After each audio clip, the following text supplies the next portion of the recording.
तो पहले ही इजराइल लगातार सबक सिखा रहा है और पिछले 1 साल से युद्ध जारी है, जिसमें इजराइल ने बता दिया है कि हमास अगर बड़े कदम इजराइल को उठाने की कोशिश करेगा तो हमास को इजराइल ऐसे ही जवाब देगा। लेकिन वहीं दूसरी ओर हिजबुल्लाह के आतंकियों को खत्म करने की पूरी तरह से इजराइल ने ठान ली है। यही वजह है वो जगह जहां से लगातार हिजबुल्लाह के आतंकी इजराइल पर हमले कर रहे थे, अब उन जगहों को टारगेट किया जा रहा है और टारगेट करके इजराइल ये बता रहा है कि इजराइल किसी भी आतंकी संगठन के आगे झुकने वाला नहीं है। ये रिपोर्ट देखिए।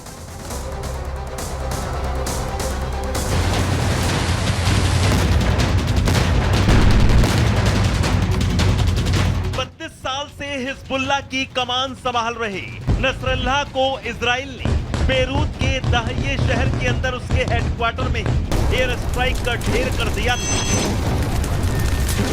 नसरल्लाह की कब्र हिजबुल्लाह मुख्यालय के अंदर ही इजरायली सेना ने खोद दी थी। नसरल्लाह की मौत के बाद उसके चचेरे भाई हाशिम सफीउद्दीन को हिजबुल्लाह की कमान संभाली गई थी, लेकिन अभी लेबनान समेत ईरान नसरल्लाह की मौत का शोक मना ही रहे थे कि नसरल्लाह के बाद हाशिम सफीउद्दीन का भी सफाया इजरायली एयरफोर्स ने बम बरसाकर कर दिया। हाशिम सफीउद्दीन को महज 7 दिन ही हिजबुल्लाह का चीफ बनना नसीब हुआ। सफीउद्दीन भी इजरायली मिसाइल के टारगेट पर आ गया था। 2006 में जब इजराइल लेबनान में घुसा था, उस समय इजराइल के प्राइम मिनिस्टर थे बराक। उन्होंने साफ तौर पे कहा था कि जब 2006 में हम लेबनान में घुसे तो हिजबुल्लाह नाम की कोई चीज़ ही नहीं थी। बोले हिजबुल्लाह क्रिएट हुआ हमारी गलती से। आज इजराइल जो कर रहा है वो छोटी लड़ाइयाँ तो जीत जाएगा, अल्टीमेट बैटल जो है वो हार जाएगा, क्योंकि इतने बड़े पैमाने पर जो तबाही कर रहा है, इतनी ज़बरदस्त दुश्मनी हो रही है कि एक हिजबुल्लाह नहीं कई हिजबुल्लाह खड़े हो जाएंगे। अब नसरल्लाह और सफीउद्दीन के बाद इब्राहिम अमीन अल सैयद को हिजबुल्लाह की कमान सौंपी गई है। इब्राहिम अमीन को हिजबुल्लाह का नया चीफ बनाया गया है, लेकिन इब्राहिम अमीन के सिर हिजबुल्लाह का ताज उस वक्त सजाया गया है जब हिजबुल्लाह पर इजरायली बारूद मौत बनकर बरस रहा है। 32 साल से हिजबुल्लाह पर राज कर रही नसरल्लाह का एक झटके में खात्मा, फिर 7 दिन के हिजबुल्लाह के चीफ सफीउद्दीन का सफाया। और अब सवाल यही है कि इब्राहिम अमीन अल सैयद कब तक हिजबुल्लाह का चीफ बना रहेगा। इजरायली सेना के टारगेट से हिजबुल्लाह का नया चीफ इब्राहिम अमीन कब तक अपनी जान बचा पाएगा, ये बड़ा सवाल है।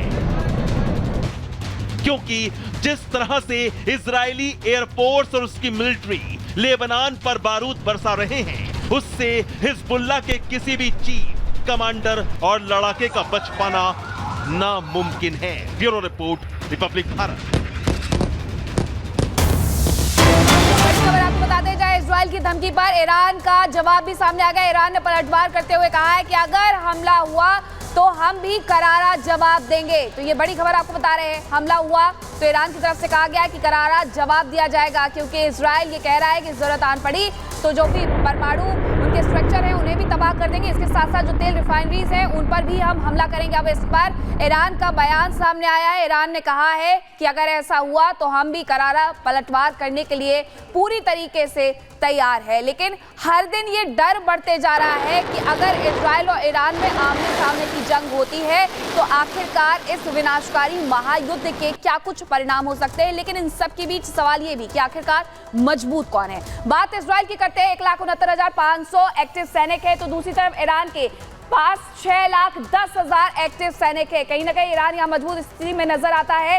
रिजर्व सैनिकों की संख्या इजराइल के पास 4,65,000 है, वह ईरान के पास रिजर्व सैनिकों की संख्या 3,50,000 है।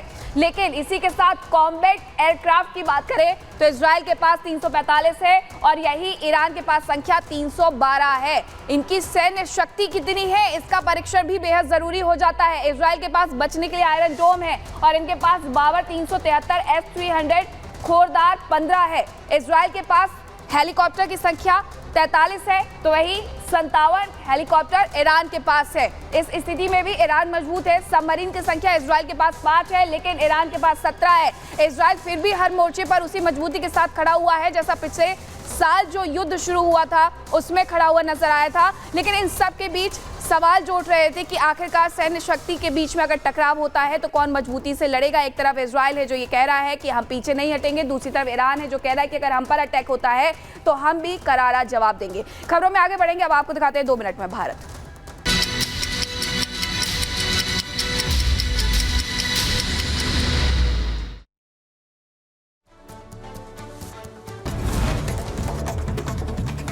मुंबई के चेंबूर इलाके में घर में लगी आग, हादसे में 7 लोगों की मौत। घटना के वक्त घर में ही सो रहा था पीड़ित परिवार।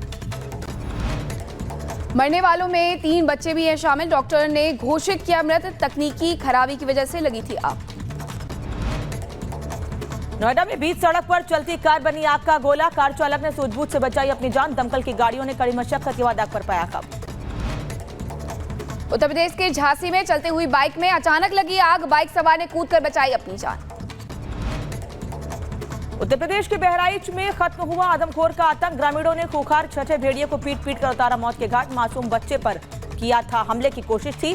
वन विभाग की टीम ने भेड़िए के शव को कब्जे में लिया। यूपी के बहराइच में एक घर में अंदर घुसा मगरमच्छ। खबर सामने आने के बाद इलाके में मचा हड़कंप। वन विभाग को किया गया सूचित। लखीमपुर खीरी में नहीं थम रहे बाघ और तेंदुए के हमले। तेंदुए ने 13 साल के बच्चे को बनाया शिकार। काफी खोजबीन के बाद बच्चे का शव हुआ बरामद। उत्तर प्रदेश के फिरोजाबाद में 6 फीट लंबा सांप निकलने से मचा हड़कंप। पुलिस ने कर्मचारियों को वन विभाग के सूचित किया। 2 घंटे चला वन विभाग और पुलिस टीम का रेस्क्यू ऑपरेशन।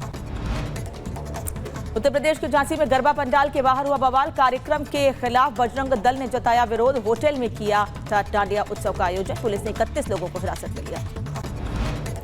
सूरत में गरबा कार्यक्रम को लेकर अलर्ट मोड पर पुलिस प्रशासन। सिविल ड्रेस में महिला पुलिसकर्मी नजर रख रही है। गरबा खेलने आए लोगों से भी की जा रही है पूछताछ।